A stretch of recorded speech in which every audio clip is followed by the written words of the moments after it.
topic is now.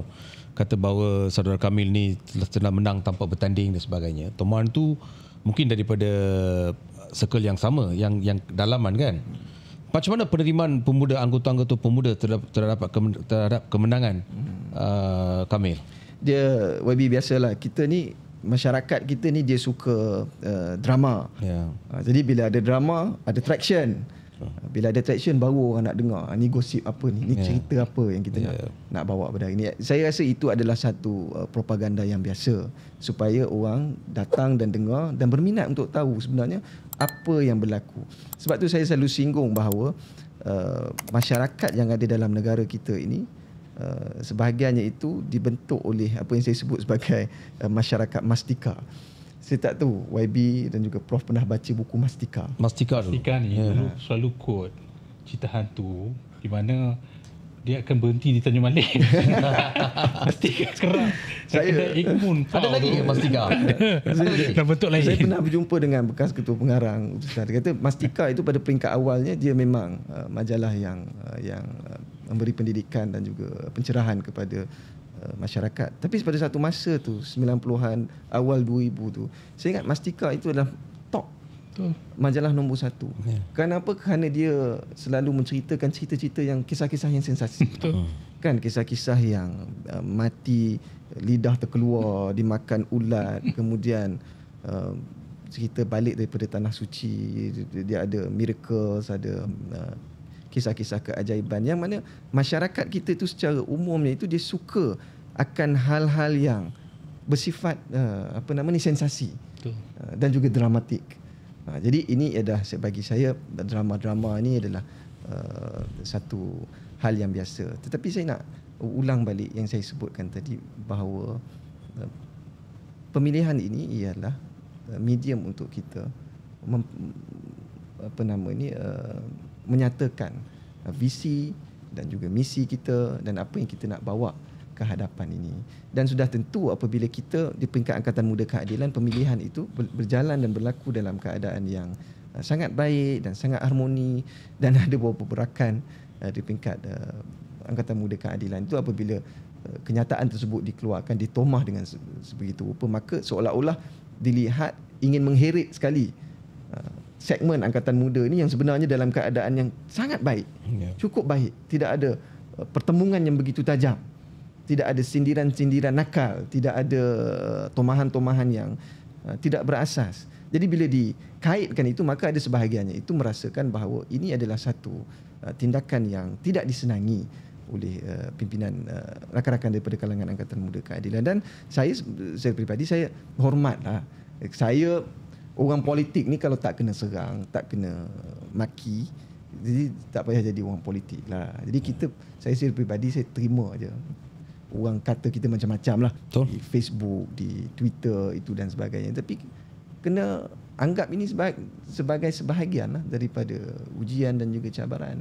Cuma bagaimana kita perlu, saya fikir gunakan ruang ini untuk sedikit sebanyak memperbetulkan tomahan yang diberikan. Kita pemimpin muda ini dalam parti ini, saya beri peringatan kepada rakan-rakan saya bahawa kita kena ada satu sikap yang lebih lunak. Kita kena hormat kepada pimpinan, dan orang kata pada saya tak boleh ketua pemuda itu dia kena lebih berani, dia lebih garang. Ya, ada waktu dan ketikanya kita perlu lantang, keras dan sebagainya.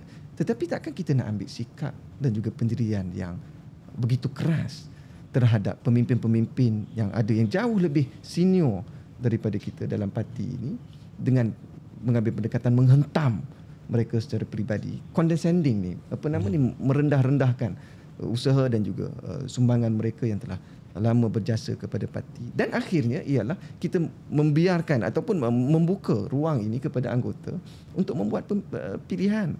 Biar anggota yang lihat mana yang lebih reasonable, yang lebih wajar, yang lebih waras, mana yang lebih lunak, mana yang benar-benar ada sikap yang baik untuk kita angkat sebagai pemimpin. Kerana pemimpin ini dia tak boleh divisive, dia tak boleh memecah belahkan, dia must be inclusive. Kena rangkul semua kekuatan yang ada, anggota-anggota yang ada ni, dan tak boleh factional. Tak boleh kita anggap kelompok ini sebagai kelompok yang cuba menggerakkan usaha untuk menyingkirkan pimpinan-pimpinan tertentu. Jadi ini mewujudkan rasa sangsi dan juga satu persepsi yang tidak baik khususnya di kalangan orang awam. Tapi bukankah itu perkara yang lumrah dalam politik? Ya, tetapi itu yang akan berlaku dalam setiap parti. Pernah dan akan berlaku lagi. So how we manage that? Macam mana you rasa PKR boleh mengurus situasi sebegitu? Sebab kalau kita tersilap urus, ia akan memberi impak yang terlalu mahal terhadap parti. Ya. Jadi apakah kita perlu meneruskan satu bentuk tradisi yang kita rasa tak perlu diteruskan? Maksudnya harus ada satu anjakan sikap. Hari ini kita bicara tentang soal madani, tentang soal ini. Kita itu islah ataupun reform yang kita laungkan itu dia seharusnya bermula dengan kita sendiri. Tindakan kita sendiri. Bagaimana kita mengungkapkan satu-satu hal yang bersifat ideal. Umpamanya kan bercakap tentang soal kita bukan hanya sekadar mahu kecapi kejayaan dalam pertumbuhan ekonomi, pendidikan, kesihatan dan sebagainya, tetapi tercabutnya kita ini daripada nilai dan juga akar. Khususnya orang-orang masyarakat di Asia ini yang sangat terikat kuat dengan budaya dan juga kesantunan. Jadi kalau kita pamerkan satu sikap yang sangat keras, kan, bayangkan kalau sesama kita pun, rakan-rakan seperjuangan sesama kita pun kita boleh menghantam ataupun kita balun dengan cara yang sedemikian. Jadi apa persepsi rakyat kepada kita? Tetapi ini juga ialah sebahagian daripada proses bagaimana kita dapat mencapai kematangan dalam politik. Sebab tu kalau di negara luar kita lihat hari ini kempen-kempen politik dia sudah tidak ada poster, sudah tidak ada lagi bendera.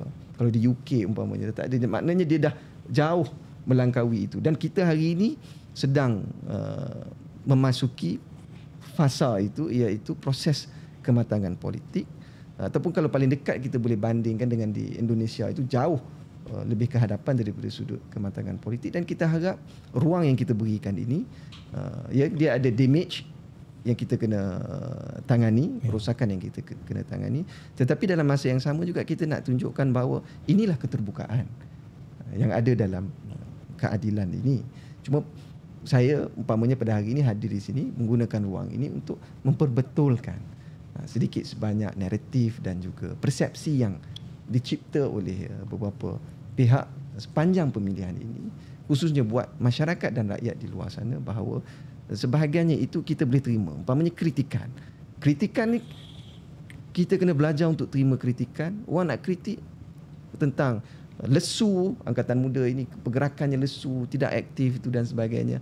Okey, kita terima dan kita perbaiki. Cuba datangkan dengan satu cadangan, idea, plan kita ke hadapan ini, apa yang kita nak lakukan untuk perkukuhkan dan tarik lebih ramai sokongan, khususnya golongan belia terhadap parti kita. Tapi Tuan Kamil tadi ada menyatakan bahawa parti lebih penting daripada personality. Dan tapi nama Tuan Kamil disebut banyak kali dalam pemilihan kali ini. Sama ada ditakuti atau digeruni, saya tidak tahu. Cumanya ada juga ungkapan Rafizi sendiri, dia katakan ditikam dari belakang. Adakah beliau sudah mula hilang kepercayaan kepada parti? Satu. Kedua, bagaimana nak menangani isu ini? Kerana politik penuh dengan sentimen dan persepsi serta emosi, dan itu dimainkan sepanjang beberapa hari yang lepas. Dan saya percaya sehingga ke hari terakhir, pecutan terakhir juga akan menjurus kepada persoalan tersebut. Tapi kali ini menarik ialah parti siasah, parti pemerintah, impaknya cukup besar. Jadi bagaimana Tuan kami melihat ungkapan-ungkapan yang betul mengguris, tetapi bagi parti itu sendiri, kerana kelangsungan parti banyak bergantung kepada sejauh mana keyakinan kepercayaan dibina, khususnya AMK itu sendiri. Sebab itu saya sebutkan di awal tadi bahawa ruang ini diberikan kepada anggota untuk menilai sikap pimpinan yang ada pada hari ini. Kalau nak disebutkan tentang soal saya ni, saya tidak fikir sebenarnya. Sebab itu saya katakan tadi bahawa I am nobody. Kalau nak dibandingkan dengan sumbangan yang diberikan oleh saudara Rafizi, saudara Saifuddin, saudara Nurul Izzah dan pimpinan-pimpinan yang ada dalam parti ini sumbangan mereka terhadap parti ini jauh lebih besar dan juga nak dibandingkan dengan apa yang kami pemimpin-pemimpin junior di bawah ni telah lakukan. Tetapi dalam masa yang sama juga kita kena raikan juga sumbangan-sumbangan meskipun sedikit, tapi seperti yang saya sebutkan tadi, we complement each other. Kita hargai dan juga take into credit lah orang lain punya effort ataupun gerak kerja mereka dan sebagainya. Saya tak nafikan bahawa politik ini ialah persepsi, tetapi dalam keadaan dan ruang lingkup yang ada sekarang ini, seperti yang saya gunakan pada hari ini, ialah saya gunakan ruang ini untuk memperbetulkan persepsi itu. Cuma mungkin sebahagian daripada kita tidak mengambil jalan, tidak mahu untuk masuk ke dalam gelanggang itu. Maksudnya fokus kita itu nanti akan tersasar. Ya, kalau kita terikut-ikut dengan rentak permainan, kerana kita ada corak permainan kita sendiri, orang lain ada corak permainan kita sendiri. Jadi kalau kita terheret dalam permainan itu, akhirnya pemilihan ini akan dilihat sebagai pergaduhan ataupun perlawanan peribadi di antara umpamanya pihak A dan juga pihak B. Sedangkan hal itu sepatutnya tidak berlaku, kerana akhirnya kita kena selamatkan parti ini, dan tujuan pemilihan ini diadakan adalah sebagai sebahagian daripada proses to rejuvenate parti ini, supaya kita tidak terus berada dalam keadaan yang selesa, dan kita pastikan bahawa kita dapat pamerkan satu sikap ataupun pendekatan yang lebih terbuka kepada rakyat di luar sana. Ya, betul, ada kewajaran bila disebut tentang bagaimana kalau kita dapat tangguhkan sekejap pemilihan ini, kerana kita hari ini sedang berada dalam kerajaan, kita mahu fokus kepada usaha untuk melaksanakan agenda-agenda kita. Tetapi dalam masa yang sama juga, kita ini parti reform, kita ada kita selalu mencipta kejutan demi kejutan keadilan ini, ya. Dan kita tidak mahu orang lihat bahawa kita dah jadi kerajaan, kita nak tak berani berhadapan dengan pertembungan dalam parti sendiri. Dulu 2018 pun kita kerajaan. Ketika pemilihan itu diadakan, tidak timbul soal ada keperluan pada waktu itu untuk mengalih ataupun menunda pemilihan. Dan apa yang sedang berlaku ini ialah satu proses yang telah dipersetujui bersama. Telah dipersetujui bersama. Dalam mesyuarat. Dia bukan keputusan dibuat oleh presiden, timbalan presiden, Setiausaha Agung ataupun JPP dan sebagainya. This is a collective decision dalam mesyuarat pimpinan pusat. Jadi tindakan kita yang mengkritik secara keras terhadap apa yang telah dilaksanakan itu sebenarnya ialah kita mengkritik keputusan yang kita telah persetujui. Tapi dalam ceramah yang saya tengok YB Rafizi beritahu tadi, dia kata dia tak dipanggil bincang mengenai pemilihan, sebab pemilihan sepatutnya ditunda selepas pilihan raya, dan juga perolehan sistem aplikasi untuk pemilihan tu, dia kata dia ada vendor, third party vendor yang menguruskannya, tidak dibincang dalam biro politik, tidak dibincangkan dengan beliau selaku timbalan presiden sebagainya. Inilah argument yang dilontarkan oleh Rafizi. Dan saya lihat banyak internal issue yang yang dikeluarkan oleh Rafizi. Dia kata ini tak berlaku betul. Secara keseluruhannya daripada kenyataan Rafizi, kita boleh simpulkan bahawa apa-apa yang berlaku hari ini dalam PKR tu tidak mengikut protokol, tidak mengikut peraturan atau juga law of the party. Kita ni bila masuk dalam peperangan, bila kita masuk dalam perang, umpamanya dalam tradisi Islam, perang perang itu dibenarkanlah atas on the basis of self defense. Kita mempertahankan diri. Dan dalam peperangan ini dia ada garis panduan dia. Kita tak boleh bunuh orang perempuan, kita tidak boleh bunuh kanak-kanak, kita tidak boleh mencedera merosakkan tanaman. Ini dahululah tradisional cara orang berperang tu. Maksudnya dia ada adab. Perang pun ada adab. Bahkan kalau kita tengok seni mempertahankan diri, umpamanya macam silat, dia bermula dengan ada dia punya bunga dia itu dan sebagainya. Itu ialah menggambarkan sebahagian daripada tradisi dan budaya kita. Bertempur bagaimana sekalipun kita, jangan pernah kita tersasar daripada adab dan juga tata susila. Kalau kita tengok orang bertanding Muay Thai, Hari ni kalau kita tengok pertandingan-pertandingan tu, dia punya kaedah ataupun pendekatan dia tunduk hormat kepada lawan, dan akhir selepas perlawanan tu dia kena peluk dan sebagainya. Itu dalam perang, pertembungan yang macam itu sekali pun ada, apatah lagi pertembungan yang macam ni. Dia harus ada satu sikap yang jujur, yang lebih lunak, yang dapat jadi contoh kepada pimpinan. Jadi apa yang disebutkan ini tentang soal tidak dibincangkan ini dan sebagainya, saya sebahagian daripada ahli MPP, dan saya nak, seperti yang saya sebut sejak awal daripada tadi, tidak ada satu pun keputusan itu dibuat tanpa melalui Majlis Pimpinan Pusat. Jadi kesemua ini, daripada soal pemilihan ataupun pelantikan pihak-pihak ini, semua melalui proses pemilihan dan telah diputuskan dengan sewajarnya. Kalau nak dibahaskan, didebatkan, itu semua dalam mesyuarat. Consensus based decision lah. Yes, true. Okay, kita kembali kepada saya tidak berniat untuk pergi lebih daripada itu bagi menghormati pimpinan-pimpinan, dan saya tak nak gunakan ruang ini untuk menyerang mana-mana pihak. Cuma saya ambil ruang ini untuk perbetulkan persepsi dan juga kenyataan-kenyataan yang bagi saya mungkin terlajak ataupun dikeluarkan dalam keadaan yang gopoh dan tidak tepat. Jadi yalah, dalam perang pasti ada yang collateral.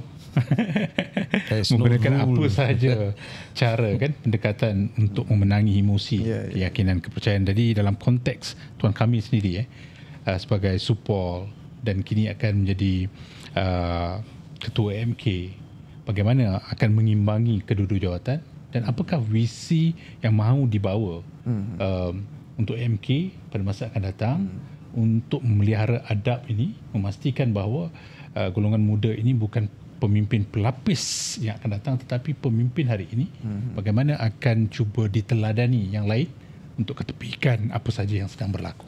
Okey, baik. Saya fikir tak ada redundancy daripada sudut saya menjalankan tugas dan tanggungjawab sebagai setiausaha politik dan juga Ketua Angkatan Muda. Dalam banyak acara ataupun kegiatan yang saya lakukan sebelum daripada ini, apabila turun ke kawasan, saya akan pastikan dalam setiap program itu saya ambil masa untuk bertemu dengan pimpinan parti di peringkat akar umbi. Jadi kita boleh laksanakan ini bergerak secara bersekali. Dan ini adalah satu amalan yang memang saya lakukan. Kerana engagement dengan grassroots itu penting. Pertama ialah untuk kita gunakan ruang itu memberi penerangan tentang apa isu-isu semasa dan juga dasar-dasar yang dilakukan oleh kerajaan, dan juga peranan kita anggota di bawah ini untuk menjadi penggerak kepada masyarakat dengan menyampaikan mesej dan juga informasi yang tepat. Yang kedua ialah tentang soal pendidikan. Saya tak pernah kesampingkan dalam setiap lawatan saya bertemu dengan rakan-rakan pimpinan di peringkat akar umbi ini untuk saya bagi keyakinan kepada mereka dan juga peringatan supaya kita tidak boleh terus lena ataupun hanyut dengan keadaan ataupun kedudukan yang kita ada pada hari ini. Kerana perjuangan kita bukan hanya untuk 5 ataupun 10 tahun, untuk banyak tahun yang akan datang. Jadi kita perlu persiapkan kekuatan kita daripada sudut machinery, jentera dan juga pimpinan-pimpinan pemuda kita itu sendiri, supaya mereka ini ada kefahaman yang lebih baik, ada kesedaran yang lebih jelas, dan juga idealisme mereka itu harus terus digilap. Sebab hari ini kita takut kalau kita ini hanyut dan lupa kepada asas perjuangan parti kita ini, dan akhirnya menyebabkan kita tidak mampu untuk melahirkan pimpinan-pimpinan muda yang lebih berkualiti.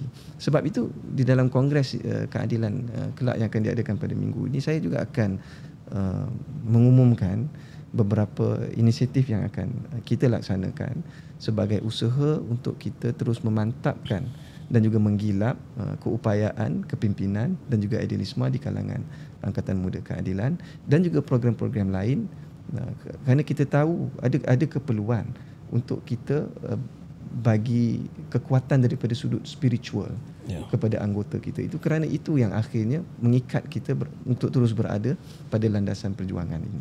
Sudah tentu cabaran kita pada pilihan raya umum yang akan datang ini ialah bagaimana kita dapat meraih dan merangkul lebih ramai sokongan, khususnya anak muda terhadap kerajaan. Dan ini adalah satu cabaran yang besar kerana seperti yang saya sebutkan tadi, kita hari ini ialah masyarakat yang kadang-kadang itu ada sikap malas membaca. Saya pun baru-baru ini dikritik kerana saya suka menulis. Dia kata generasi sekarang dia lebih suka lihat video penerangan yang ringkas satu-satu. Saya tidak nafikan yang itu, tetapi budaya menulis ini juga kita harus teruskan. Dan kerana penulisan ini kita lebih, sebenarnya kalau saya secara pribadi, pendapat saya itu dia lebih tersusun dan lebih rapi, dan kita mungkin boleh semak 2-3 kali sebelum kita pamerkan kepada mana-mana pihak. Saya tidak nafikan keperluan kita untuk memberi penerangan dalam bentuk yang lebih moden pada hari ini, iaitu melalui video-video ringkas. Sebab itu cabaran kita pada hari ini juga ialah bagaimana kita dapat memperkukuhkan penerangan kita. Nah, ini juga adalah merupakan sebahagian daripada tumpuan kita, dan ini bukan tertumpu kepada 1-2 pimpinan semata-mata, tetapi bagaimana kita dapat menggerakkan anggota-anggota kita ini untuk lebih aktif, lebih cakna, dan tahu bagaimana menggunakan ruang dan platform yang ada pada hari ini untuk menyampaikan mesej dan juga maklumat kepada masyarakat. Dan isu-isu yang berbangkit di kalangan belia ini tentang soal pekerjaan, tentang soal gaji, kemudian tentang soal mereka ini terpaksa bersaing dengan lambakan warga pekerja asing dalam negara kita ini. Dia tentang soal mutu pendidikan itu dan sebagainya. Dan sedikit sebanyak alhamdulillah kita dapat lihat kerajaan sudah mula melakukan inisiatif-inisiatif baru dalam soal perumahan belia dan sebagainya. Tetapi masih ada lagi ruang-ruang yang kita perlu perbaiki dan bagi tumpuan.